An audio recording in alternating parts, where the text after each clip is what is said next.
चाहते हैं कि भाई हमारी विधानसभा बेहट में पिछले लगभग 20 वर्षों से बाहर के लोग विधायक बने आ रहे हैं। तो हमारा तो ये कहना है कि ये देश आजाद हो गया, ये बेहट कब आजाद होगी।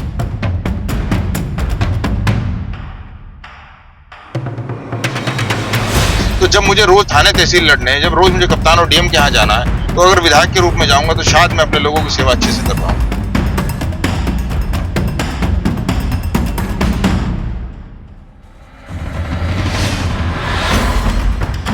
जब आपकी सोशल मीडिया कैंपेन देखते हैं तो एक संप्रदाय विशेष के पास ज्यादा जाते हैं आप लगातार, हमेशा जहां देखे जनाजे में पहुंच रहे हैं या और भी जगह जा रहे हैं, तो उनसे काफी जुड़ाव दिखाई दे रहा है। मैं दावे के साथ कह सकता हूं कि इकलौता चेहरा हूं इस जिले का जो 36 बिरादरी में जा रहा है।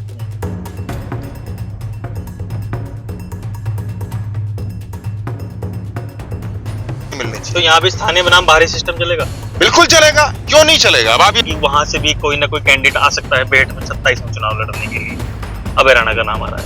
ऐसा है कि नेताओं को तो वोट इकट्ठा करने की जरूरत है। तो मैंने तो अपना भाई तैयार करे, अपने भतीजे तैयार करे, अपने रिश्ते तैयार करे।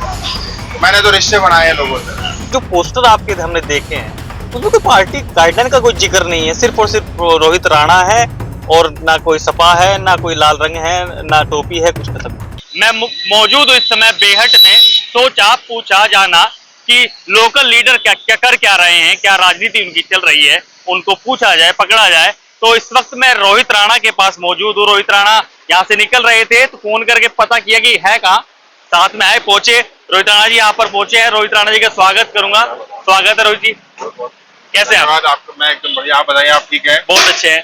तो रोहित राणा जी यहाँ पर है, सपा की राजनीति करते हैं, मगर आज इनसे पूरी वार्तालाप की जाएगी, गाड़ी के अंदर ही सारी बातचीत करी जाएगी, क्योंकि इनका काफी शेड्यूल, इन्होंने अगले गांव में जाना है और 13वीं में निकलना है, तो उनसे बातचीत करेंगे। फिलहाल यहाँ किस लिए आना हुआ इधर? ऐसा यहाँ तो मैं क्षेत्र में भी जा रहा था, तो यहाँ मेरे छोटे भाई हैं राव फरीद साहब, बहुत होनहार युवा साथी, और मैं आप सही जगह मुलाकात हुए, मैं आपको बताना चाहता हूँ। जब आप ये देखिए, बिना किसी सरकार के और बिना किसी विधायक सांसद की मदद के कोई एक व्यक्ति अपने साधनों से कैसे मेहनत करके अपने आप को बढ़ाने का काम कर रहा है। अब आप ये देखिए कि मतलब हमारी पूरी विधानसभा में आप देखो, कोई फैक्ट्री नहीं मिलेगी आपको, कोई ऐसा रोजगार का साधन नहीं मिलेगा आपको जिससे जहाँ युवा हमारा रोजगार कर सके। और देखिए, भले युवा खड़े हैं, पढ़े लिखे शिक्षित युवा हैं, लेकिन रोजगार कुछ नहीं है। लेकिन इनकी हिम्मत और हौसला देखिए कि अपने दम पे अपना रोजगार करने का प्रयास कर रहे हैं। ठीक, तो मेरा तो आया था, तो मैंने कहा था कि नहीं, अपने छोटे भाई से हालचाल लेके चलूंगा। बहुत सही जगह आपकी मुझे मिले, ताकि मैं ऐसे छोटे भाइयों को भी दिखाना चाहता हूँ जो रोजगार के लिए संघर्ष कर रहे हैं। तो मतलब वोट को बुलाने के लिए भाई तैयार, सब तैयार, छोटी छोटी जो बेस वोट है वो इकट्ठी करने की तैयारी करती रोहित भाई। देखिए, ऐसा है कि नेताओं को तो वोट इकट्ठा करने की जरूरत है। तो मैंने तो अपना भाई तैयार करे, अपने भतीजे तैयार करे, अपने रिश्ते तैयार करे। तो मैंने तो रिश्ते बनाए हैं लोगों से। तो मुझे वोट तैयार करने की आवश्यकता नहीं। जब रिश्ते बन जाते हैं तो वोट तो अपने आप आपके पीछे पीछे। चलिए आज इसी बारे में चुनाव चर्चा करते हैं, कैसे चल रहा है पूरा माहौल, बात करते हैं। ठीक है, तो मेरे साथ रोहित राणा मौजूद है, सपा नेता है। कैसे चल रही है राजनीति बेहट की? देखिए, ऐसा है कि हमारे जिले में राजनीति करने के लिए तो बहुत लोग हैं। मैंने तो पहले दिन से कहा, मैं तो सेवा करने के लिए आया हूँ। तो मेरा पहला लक्ष्य सेवा है, और सेवा में सुबह मेरा हर रोज की दिनचर्या ये है कि हर रोज सुबह निकल जाता हूँ और क्षेत्र में जितने सुख हैं, दुख हैं, उन्हें निभाने की कोशिश करता हूँ। कोशिश ये रहे कि किसी का सुख दुख छूटे ना। तो मेरे लिए तो यही, अब आप इसे राजनीति कह लो, सेवा कह लो, मेरे लिए तो यही सब कुछ है। एक मामला देखा गया पूरे क्षेत्र के अंदर, बेहट के अंदर लगातार पोस्टर चस्पा कर दिए गए, और ऐसे पोस्टर छपा किए गए, ऐसी कोई गली मोहल्ला नहीं दिखाई दिया, गांव का कस्बा चौराहे नहीं दिखाई दिया, जो मेन चौराहे थे सब जगह पोस्टर गए। ये आइडिया किसका था? देखिए, ऐसा है कि मेरा एक सौभाग्य है, मेरे पास साथी बहुत मजबूत है। तो मेरे पास ऐसे भी साथी हैं जो हर तरह से के विभागों से जुड़े हुए हैं।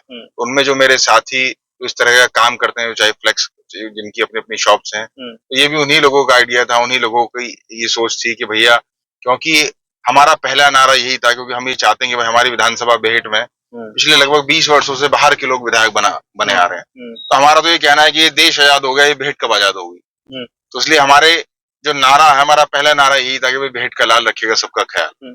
अब ये नारा, हमारी इच्छा है कि हमारी जो बात है, हमारी जो ये सोच है, वो लोगों के जहन में बैठे। हम ये बात बैठाना चाहते हैं कि ये जो बाहर के लोग हैं, इन बाहर के लोगों को जो हमारे बेहट विधानसभा के लोगों ने वोट देके जो ताकत दी है, उस ताकत का इस्तेमाल इन लोगों ने अपने लिए पैसे कमाने में, अपने आप को मजबूत करने के लिए करी है। ना भेड़ विधानसभा में आज भी हालात आप देखो, आप अभी आप पहले भी रुके, ना कोई रोजगार है, ना कोई शिक्षा है, कुछ नहीं है। लोग थाने में, तहसील में छोटे छोटे काम के लिए परेशान है। अगर किसी की भैंस मर जाए तो वो इसलिए परेशान है कि भाई बिजली वाले भी वहां आने के लिए तैयार नहीं। नहीं, ये बातें सोशल मीडिया कैंपेन में आपके देखते रहते हैं, मगर जो पोस्टर आपके हमने देखे हैं उसमें तो पार्टी गाइडलाइन का कोई जिक्र नहीं है, सिर्फ और सिर्फ रोहित राणा है और ना कोई सपा है, ना कोई लाल रंग है, ना टोपी है, कुछ खत्म। देखिए ऐसा है, पहली बात तो ये है कि मैं समाजवादी पार्टी का सिपाही हूँ, पहली चीज। दूसरी बात, जहां तक मेरे संघर्ष की बात है, देखिए वो संघर्ष मेरा है।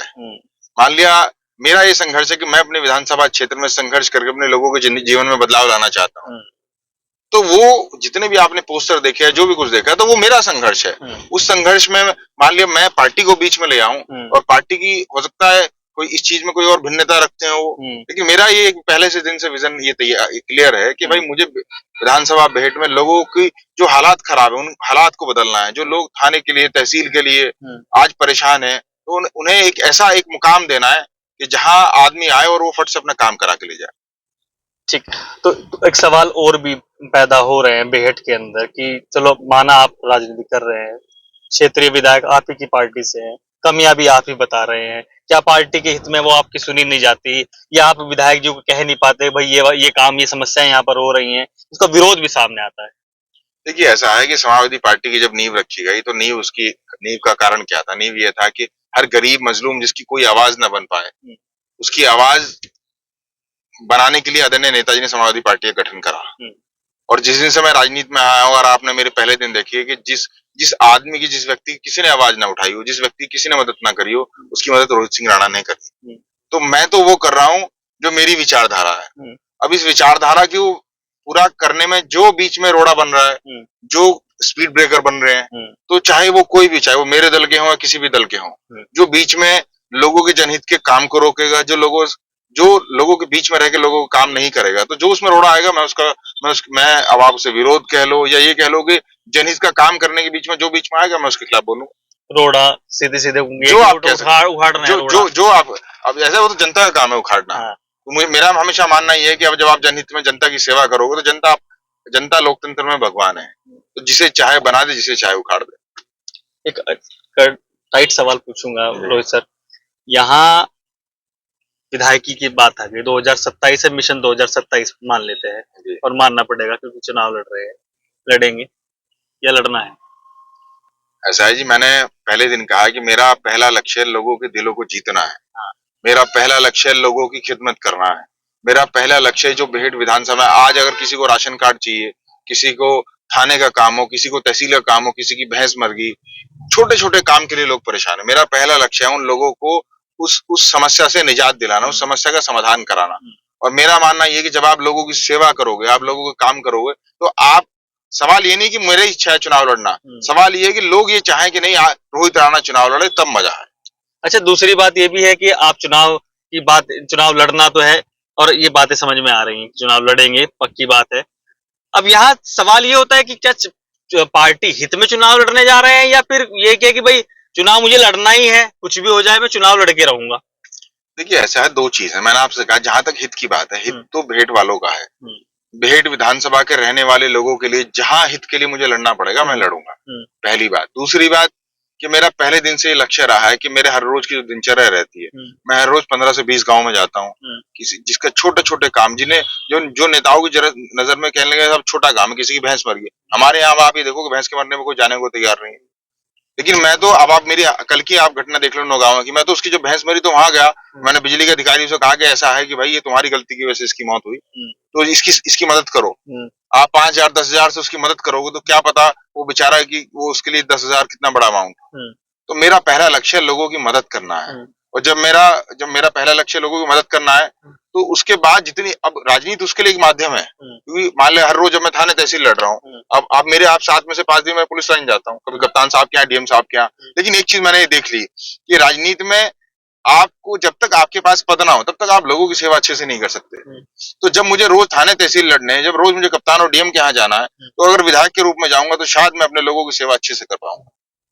तो अगर उसके लिए चुनाव लड़ने की आवश्यकता पड़ती है तो मैं चुनाव लड़ूंगा। यहाँ पर पहली बार विधायक है हो सकता है कि अगली बार चुनाव लड़ेंगे, मे बी दैट पॉसिबल कि चुनाव लड़ा जाएगा। तो या सामने वही रहेंगे, आप कौन सी पार्टी से आएंगे, निर्दलीय का चुनाव है या क्या रहने वाला है? देखिए ऐसा है कि मैंने आपसे कहा कि मेरे लिए ये नहीं है कि मेरे सामने कौन चुनाव लड़ेगा। सवाल ये है कि मैं अपने क्षेत्र में मजबूत हूँ या नहीं हूँ। मैंने अपने क्षेत्र के लोगों के दिल जीते या नहीं जीते। अगर मैंने लोगों के दिल जीत लिए तो मेरे खिलाफ तो आप नरेंद्र मोदी जी को उतार दो, वो देश के प्रधानमंत्री हैं। तो मेरे लिए तरफ से तो यहाँ नरेंद्र मोदी जी आके चुनाव लड़े तो मैं तो उनका भी स्वागत कभी करूंगा। भाजपा की पार्टी का चुनाव चिन्ह हो जाए, हो सकता है नहीं, ना? आप मेरी बात समझो, मैं कह रहा हूँ मेरे खिलाफ तो नरेंद्र मोदी जी को आप चुनाव लड़ाओ। अच्छा। तो मुझे इस बात से मतलब नहीं है कि मेरे खिलाफ प्रधानमंत्री देश के चुनाव लड़ रहे हैं। मेरे लिए तो इस बात से मतलब है कि मेरे लोगों के दिलों में, मेरे क्षेत्र के लोगों के दिलों में मेरे लिए जगह है या नहीं है। जब मुझे उस बात से मतलब मेरे खिलाफ कौन लड़ रहा है कौन नहीं लड़ रहा, वो मेरे लिए तो 1% भी महत्व नहीं रखता। और मैं तो कह रहा हूँ कि सब चुनाव लड़े, ये लोकतंत्र है। इस लोकतंत्र की अच्छाई है कि सबको चुनाव लड़ना चाहिए और इस लोकतंत्र में जनता को जो पसंद आएगा जनता उसे अपने आप सदन में भेजने का काम करे। ठीक। एक सवाल और भी है कि जिस नेतृत्व की आप राजनीति करते हैं, जिस परिवार को आप गुरु मानते हैं या उस परिवार के व्यक्ति गुरु मानते हैं, जगदीश श्री राणा जी का नाम गिना जाता है, जैसे कि मेरी लास्ट टाइम आपसे बातचीत हुई थी। तो उन परिवारों से ही ये कहा जा रहा है कि वहां से भी कोई ना कोई कैंडिडेट आ सकता है बेहट में 27 में चुनाव लड़ने के लिए। अभय राणा का नाम आ रहा है। देखिए ऐसा है कि मैंने आपसे कहा ये लोकतंत्र है, तो इस लोकतंत्र की अच्छाई है कि यहाँ कोई भी चुनाव लड़ सकता है। तो मैं तो सबका स्वागत करूंगा, है ना। कोई मेरा छोटा भाई है, कोई मेरा बड़ा भाई है, तो मैं तो चाहता हूँ कि सब चुनाव लड़ें और सिर्फ चुनाव ना लड़ें, मैं चाहता हूँ वो लोगों के दुख भी लड़ें। इस जनता के जो हर रोज के हर रोजमर्रा के जो थाने के तहसील के दुख हैं वो भी लड़ें। तो सिर्फ चुनाव कोई ना लड़े। मैं तो कह रहा हूँ कि जिस तरह हर रोज मेरी सुबह है कि मैं सुबह हर रोज निकलता हूँ, हर रोज रात तक लोगों बेहट विधानसभा में हर रोज निरंतर 15-20 गाँव में जाता हूँ, उनके सुख दुख लड़ता हूँ। तो जिसकी भी चुनाव लड़ने की इच्छा, जैसे बेहट में बहुत सारे भावी विधायक बन गए, है ना। तो मैं तो सब भावी विधायकों से कहना चाहता हूँ कि ऐसा है, मेरा घर भगवती कॉलोनी में है, हर रोज सुबह आ जाइए, आप आइए, चाय पियेंगे और हर रोज सुबह निकलेंगे इकट्ठा। तो मेरी गाड़ी के साथ साथ हर रोज सब गाड़ी दौड़ाएं। तो अगर मैं 10 लोगों की मदद कर रहा हूँ तो वो 20 की करें। तो मैं चाहता हूँ कि सिर्फ चुनाव तक लड़ने तक सीमित ना रहे, तो यहाँ जनता के दुखों को भी लड़े। और हमारा तो पहला ये नारा है कि ऐसा है कि हमें इस विधानसभा भेंट को बाहर के लोगों से मुक्त कराना है। बहुत दिन से बाहर के लोगों ने हमारे भेंट वालों को पागल बना लिया, उनकी दी हुई ताकत से बहुत पैसे कमा लिए, बड़े बड़े फार्म बना लिए। मैं चाहता हूँ कि अब भेंट के लोगों के हाथ में ताकत आए ताकि वो अपने जीवन में सुधार कर सके। अच्छा, एक ये बातें और भी आ रही हैं कि जब आपकी सोशल मीडिया कैंपेन देखते हैं तो एक संप्रदाय विशेष के पास ज्यादा जाते हैं आप लगातार, हमेशा जहां देखे जनाजे में पहुंच रहे हैं या और भी जगह जा रहे हैं, तो उनसे काफी जुड़ाव दिखाई दे रहा है। देखिए ऐसा है कि यही दुर्भाग्य है इस देश की राजनीति का कि हर आदमी आखिरी में आके चुनाव चाहता है हिंदू मुसलमान हो जाए। और मान ली मैं इकलौता, मैं आपको भरोसे के साथ कह रहा हूँ कि जैसे आपने कहा कि मैं जनाजों में जा रहा हूँ, मैं तो अभी मैं इससे पहले जब आया तो मैं गांव भूलनी में गया। आज वहां गंभीर यादव जी की 13वीं का कार्यक्रम था और मैं उस 13वीं के कार्यक्रम से निकल के यहाँ फतेहपुर आया हूँ। तो मैं तो 13वीं में भी गया हूँ, समझे ये बात। तो मैं तो 13वीं में भी जा रहा हूँ, जनाजों में भी जा रहा हूँ। लेकिन दुर्भाग्य ये है कि इस हिंदुस्तान में सब लोग ये चाहते हैं कि चुनाव में सिर्फ हिंदू मुसलमान की राजनीति में चुनाव हो जाए और पार्टियों के बेस पे चुनाव हो जाए, कोई संघर्ष नहीं करना चाहता। मैं दावे के साथ कह सकता हूँ कि इकलौता चेहरा हूँ इस जिले का जो 36 बिरादरी में जा रहा है। लोग बात तो करेंगे हम 36 बिरादरी में जा रहे हैं, लेकिन जाते नहीं है। लेकिन मैं तो कब्रिस्तान में भी जाऊंगा, शमशान में भी जाऊंगा और पोस्टमार्टम हाउस पे भी जाऊंगा। मेरा तो दिनचर्या हर रोज की है। तो जिसे जिस रूप में देखना वो देखे, लेकिन मेरे लिए पीड़ित है, ना वो हिंदू है ना मुसलमान है। तो मैं चाहता हूँ कि कब तक ये हिंदू मुसलमान के नाम पे लोगों को पागल बनाएंगे। मैं चाहता हूँ कि काम के नाम पे वोट हो, इस नाम पे वोट हो कि मैं बादशाही बाग वाला पुल ले गया, इस नाम पे वोट हो कि मैं दबकोरा इंटर कॉलेज में पानी ले गया, भाई इस नाम पे वोट हो कि अभी डाडल में जो सड़क नहीं बन रही थी 2 साल से वो सड़क हमने बनवाई, ना जाने कितने ऐसे काम है। तो मैं चाहता हूँ कि काम पे वोट हो। कब तक हिंदू मुसलमान पे अच्छा ही बनाएंगे। बेहट नंबर 1 विधानसभा है, आप लगातार घूम रहे हैं, तकरीबन सालों से आप लगातार तैयारी कर रहे, घूम भी रहे, जनता के बीच में रह रहे, सेवा भी कर रहे हैं, मिलते भी हैं। वो ऐसी कौन सी समस्या है जो बेहट में प्रायोरिटी में खत्म होनी चाहिए और आज तक खत्म नहीं हो पाई? देखिए बहुत अच्छा सवाल आपने करा। यही बात है कि मैं चाहता हूं हर पत्रकार बंधु समस्या की बात करे, क्योंकि बेहट विधानसभा में समस्या ही समस्या है, समाधान तो किसी ने कराया नहीं। अब आप पहली समस्या लीजिए, हमारे क्षेत्र में सारा जंगल का क्षेत्र, सारा शिवालिक का क्षेत्र, अगर यहाँ आग लग जाए तो आज तक फायर स्टेशन।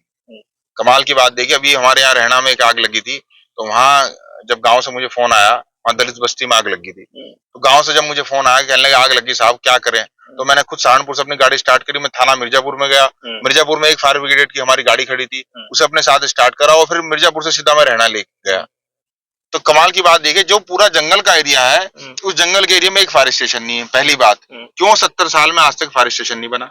जब लोगों के नेताओं के घर बड़े बन गए, उनके फार्म बन गए, तो क्या फायर स्टेशन नहीं बन सकता? एक बात। दूसरी बात, हमारे यहाँ जितने युवा हैं सब बेरोजगार हैं, जबकि सबसे ज्यादा मेहनती युवा आज भेट विधानसभा का है, सबसे ज्यादा पढ़ा लिखा युवा है, जबकि यहाँ पढ़ाई के शिक्षा के साधन नहीं है, लेकिन बाहर जा जाके वो अपनी पढ़ाई कर रहे हैं। लेकिन पूरी विधानसभा में आप देख लो, शिक्षा के रूप में कोई साधन नहीं है। सरकार तो कह रही है हमने तो महाशाकुंभरी यूनिवर्सिटी बनवा दी यहाँ पे। ऐसा है, उस महाशाकुंभरी यूनिवर्सिटी का मैं बहुत अच्छा आपने सवाल करा। उस महाशाकुंभरी यूनिवर्सिटी के हालात ये हैं, जब एडमिशन की बात हुई है ना, तो मैं आपको एक लंबी सूची दे दूंगा।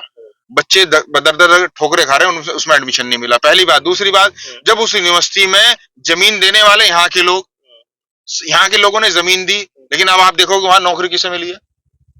जब यहाँ के लोगों ने जमीन दी, यहाँ के लोगों ने यूनिवर्सिटी बनाई, तो यहाँ के लोगों को 20%, 30%, 40% नौकरी में कोटा मिलना चाहिए था, नहीं मिलना चाहिए। किसे मिल रही है नौकरी? सब बाहर के लोग हैं, कोई नहीं है यहाँ का। तो यही दुर्भाग्य, कहाँ ये नेता गए? जब हमारी जमीनों में यूनिवर्सिटी बनी, हमारी जमीनों में सारा काम हुआ, तो हमारे बच्चों को वहां नौकरी मिलनी चाहिए। तो यहाँ भी स्थानीय बनाम बाहरी सिस्टम चलेगा? बिल्कुल चलेगा, क्यों नहीं चलेगा? अब आप ये बताइए कि जमीन हमने दी, मेहनत हमने करी, और नौकरी कोई बाहर का आदमी आके करेगा, क्यों करेगा भाई? देखिए, ऐसा है, पहला प्राथमिकता हमारी है कि जिन लोगों ने अपने खून पसीने जहां खेती करने वाली जमीन दी, तो उन्हें पहले नौकरी मिलनी चाहिए थी। आप 20%, 30% एक कोटा रखते, उसमें कहते कि नहीं, जो स्थानीय लोग हैं उन्हें नौकरी मिलनी चाहिए। अरे भाई, क्यों ना मिलनी चाहिए? सरकार कहती है कि जहां भी कोई फैक्ट्री लगी स्थानीय लोगों को वहां कोटा मिलता है, यहाँ तो कोई कोटा नहीं है। यूनिवर्सिटी में कोई नौकरी नहीं मिली यहाँ की। आप जाओ, चपरासी से लेके आप प्रोफेसर तक, आप किसी भी उसमें चले जाओ, कोई नौकरी नहीं स्थानीय को, सबको बाहर के लोगों को मिली। कहाँ गए ये नेता? तीसरी बात मैं आपको बता रहा हूँ, हमारे यहाँ फलपट्टी है, हम एक अपना लंगड़े का आम 10 रुपए का बेचेंगे यहाँ से, वही आम बेंगलोर जाएगा और हम 70 रुपए की माजा फिर खरीदेंगे। क्यों आज तक कोई नेता यहाँ एक जूसिंग प्लांट नहीं लेके आ पाया? जब बड़े बड़े फार्म आ गए नेताओं के, बड़ी बड़ी गाड़ियां आ गई, तो क्यों भाई आज तक एक जूसिंग प्लांट नहीं लेके पाया? तो मैं इसलिए बता रहा हूँ आपसे, भेट विधानसभा में है क्या? दिया क्या किसने? अरे देश आजाद हुए 70 साल हो गए, भेट विधानसभा तो आजादी नहीं हुई। लोग कहते हैं कि यहाँ जो कुल देवी है माँ शाकुंभरी देवी है जी, और मानते सभी के सभी लोग हैं। बड़े बड़े नेता आते हैं यहाँ पर, माथा टेक करके चले जाते हैं, चाहे कांग्रेस की प्रियंका गांधी हो, जब भाजपा के बड़े अमित शाह नेता हो। तो यहाँ क्या विकास नहीं हो पाता इनके बड़े बड़े नेताओं के आने से? देखिए, मेरी विधानसभा इतनी खूबसूरत विधानसभा है, यहाँ दो चीजें हैं जो बड़ी जिसकी मानकान है। पहली माँ शाकुंभरी देवी, दूसरी हमारी रायपुर खानका। ये दो हमारी ऐसी जहाँ दोनों मजहब के बड़े स्तंभ हैं, दोनों मजहब के लोग वहां आते हैं, और इन दोनों जगह पे सभी नेता आए हैं। लेकिन मैं आपसे ये कह रहा हूँ कि क्यों ऐसा नहीं हो रहा कि इन दोनों जगह को आप, चाहे वो रायपुर खानका हो, चाहे हमारी माँ शाकुंभरी देवी का मंदिर हो, इन दोनों की जगह को क्यों आज तक आप टूरिस्ट प्लेस नहीं बना पाए? आप माँ वैष्णो देवी के मंदिर जाइए, अजमेर शरीफ जाइए, है वहां कम से कम हर रोज की लाखों रुपए की रेवेन्यू इस बात की है कि लोग टूरिस्ट आते हैं वहां। तो जब यहाँ देश के प्रधानमंत्री से लेके मुख्यमंत्री से लेके नेता विपक्ष तक सब लोग आए, तो क्यों ऐसा नहीं कर रहे, इन्हें टूरिस्ट प्लेस नहीं बना पाई है? अरे मेरी तो ये मांग है, इन दोनों को आप टूरिस्ट प्लेस बनाइए, दोनों में टूरिस्ट आएगा, हमारे जो स्थानीय लोग हैं उन्हें रोजगार मिलेगा। अरे वहां जो खोखे लगेंगे, जो दुकान लगेंगे, वो मेरे लोगों की लगेंगे ना। तो मैं चाहता हूँ कि मेरे लोगों को रोजगार मिले। आज तक कोई विकास नहीं हुआ। आप डीएम साहब के यहाँ मिलने जाते हैं, कभी कमिश्नर साहब के यहाँ मिलने जाते हैं, क्या इन बातों को रखा भाई साहब ये ऐसा कुछ हमारे क्षेत्र में हो रहा है, हमारे क्षेत्र की ये समस्या है, हमारे क्षेत्र में वन गुजरों की ये समस्या है, ये बड़ा मुद्दा होता है वन गुजर का? ऐसा बहुत अच्छा आपने सवाल करा। मैं तो चाहूंगा ये आप डीएम साहब से भी सवाल पूछिए, क्योंकि मुझे ऐसा लगता है कि शायद हफ्ते में 5 दिन में कोई ना कोई पत्र लेके डीएम साहब के यहाँ, कमिश्नर साहब के यहाँ पहुंच जाता हूँ। अभी 5 दिन पहले भी मैं हमारे यहाँ कुर्डी खेड़ा हुआ, आप देखिए कि हमारे यहाँ कुर्डी खेड़ा की जो पंचायत है, लगभग 16-17 हजार वोट है वहाँ, और 20-22 गाँव को जोड़ने वाली हमारी वहाँ चोरा नदी है। लेकिन देश को आजाद हुए 70 साल हो गए, लेकिन कुर्डी खेड़ा में आज तक पुल नहीं बना। तो मैं तो अभी 4 दिन पहले भी गया था, मैंने कहा साहब, डीएम साहब, आप हमें कुर्डी खेड़ा वाला पुल दो, क्योंकि वहां उसके बिना अगर कोई बीमार हो जाए तो अस्पताल नहीं जा सकता। तो मैंने उनसे पुल की मांग करी, खैर उनका धन्यवाद, उन्होंने मेरे सामने चीफ सेक्रेटरी साहब को कहा, उन्होंने लेटर भी भेजा, उन्होंने कहा कि नहीं इसकी बहुत जरूरत है साहब, आप ये पुल जल्दी आप स्वीकृत करिए। तो मुझे उम्मीद है वो जल्दी हम पुल बनवाएंगे। रही वन गुजरों की बात, वन गुजरों के लिए मैं वो पहला इंसान हूँ जो इतने सालों से संघर्ष कर रहा हूँ।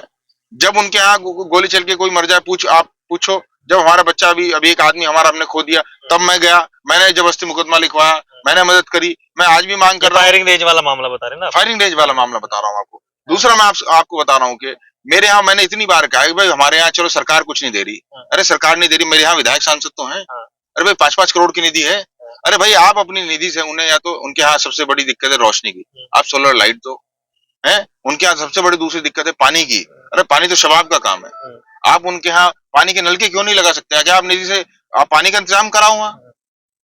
तो मैं तो सबसे कह रहा हूँ कि यार कब तक इन वनगुजरों का वोट लोगे आप? इन्हें बिजली, इन्हें कम से कम रोशनी दे दो, पानी दे दो, है? जब सरकार में थे तब कुछ काम नहीं करा, अब विपक्ष में है तो कह देंगे सरकार का रोना रो देंगे, तो इन्हें तो रोना ही रोना है। मंत्री जी से बात हुई होगी आपकी भी तो, पीडब्ल्यूडी मंत्री जी से? नहीं, मेरी उनसे कोई बात नहीं हुई, उनसे बहरहाल वो तो अभी मेरी कैसे बात हो जाएगी भाई? मैं तो, वो तो सरकार के मंत्री हैं, भाजपा के मंत्री हैं, ये काम वो करवा मैं मैं कैसे कह सकता हूँ भाई? वो अगर जिस दल में मैं हूँ उस दल के मंत्री होते तो मैं जरूर कहता। मैंने डीएम साहब से कहा, मैंने कमिश्नर साहब से कहा, मैं लखनऊ गया था, मैंने चीफ सेक्रेटरी साहब से भी कहा है, तो मैंने अधिकारियों से कहा भाई। विपक्ष में होने के बाद क्या बात सुनवाई होती है? क्योंकि ये बातें भी आई थी कि जो रोहित राणा है वो अपने काम निकाल लेते हैं, काम करवा लेते हैं, और विपक्ष नेता रोते हैं कि हमारे तो काम होते ही नहीं। ऐसा होंगे तो तब ना जब वो पुलिस लाइन जाएंगे, उन्हें तो डर लग रहा। अरे भाई मैं समझे नहीं मेरी बात। अभी मेरे यहाँ पार्टली अभी एक मैं गांव में गया, वहां हमारे साथी हैं पूर्व प्रधान जी, वो मुझसे कहने लगे हमने एक माननीय को फोन करा, माननीय विधायक जी को फोन करा, कहा कि साहब एक मामला बढ़ा जरा कप्तान साहब के यहाँ चलो, तो माननीय विधायक जी ने कहा, कहने लगा अगर मुझे ले जाओगे तो 5-7 धारा फालतू लगेंगी। अरे यार फिर क्या फायदा तुम्हें विधायक बनाने का? बताओ आप मुझे। अब जैसे जो आपने सवाल करा, तो बात दल की नहीं है, बात कमजोर की है। अगर इतने कमजोर लोग विधायक बनेंगे जो ये कह रहे हैं कि साहब अगर मुझे कप्तान के यहाँ ले गए 5-7 धारे फालतू लग जाएंगे, तो क्या करेंगे ऐसे विधायक का? है? अरे मैं विधायक नहीं हूँ, सांसद नहीं हूँ, हफ्ते में 5 दिन कप्तान साहब के यहाँ जाता हूँ कि साहब मेरे फला लोगों की मदद कर दो, फला लोगों की मदद कर दो। तो राजनीति में जब तक इतने कमजोर लोग जो सम्मेलन में जाएंगे तो कुछ और कहेंगे, कहने लगा कोतवाल के आगे मेरा नाम ले देना, और जब कोतवाल को फोन करे तो पता चला कि मुंह इधर उधर घुमा के डर के पीछे भाग जाए। अभी तो कैसे नेता है? एक हाल ही में मुद्दा हुआ था, जो टिप्पणी कर दी थी यति नरसिंहानंद ने, उसके बाद क्षेत्र में आजू बाजू में बवाल मचा। मगर उस समय ये देखा गया कि कभी कुछ नेता है, नाम अब उस नेता का नहीं खोलूंगा, आपको शायद अब बातचीत करके जानकारी मिल जाएगी, विधायक है, तो वो विधायक पहली बार सामने आए और बाइट करके लाइव करके आए और उन्होंने उस पर बखान किया कि क्षेत्र की बातों में नहीं बोल सकते थे। ऐसा उस बखान करने में हो सकता है कोई रोहित राणा का डर उन्हें लग गया होगा तो वीडियो जारी कर दी, वरना इन 10-12 सालों में शायद मुझे लगता नहीं कोई वीडियो जारी करी हो। तो मुझे इस बात की खुशी है कि चलो कम से कम इतना ही डर सही कि लोग बाहर तो आ रहे हैं, पहली बात। दूसरी बात यह कि मैंने हमेशा कहा कि इस हिंदुस्तान की जो संस्कृति है ना, यहाँ सर्वे भवन्तु सुखी भव, सबके सुख में हमारा सुख है, ये हमारा पहला काम है। और सनातनियों की तो पहचान क्या है? सनातनियों ने हमेशा हर धर्म की इज्जत करी और हर धर्म की रक्षा करी, और मैं तो क्षत्रिय कुल में पैदा हुआ हूँ, और राजपूतों की तो पहचान यही रही कि जिसका कोई साथ ना दे उसका साथ राजपूत देने का। तो अगर कोई व्यक्ति किसी धर्म विशेष के खिलाफ, उनके बड़ों के खिलाफ गलत बोलता है तो उसका विरोध होना चाहिए और उसके खिलाफ सख्त से सख्त कार्रवाई होनी चाहिए, ऐसी कार्रवाई होनी चाहिए जो दोबारा इस तरह का कोई बयान ना दे। ये हमने उस दिन भी कहा था और आज भी मैं यही बात कह रहा हूँ। ठीक है, तो ये थे रोहित सिंह राणा, जिन्होंने बेबाकी से इस पूरे मामले की राय की। आपको ये खबर कैसे लगी और क्या कहना चाहते हैं रोहित सिंह राणा से, कृपया कमेंट सेक्शन में राय अवश्य करें। धन्यवाद।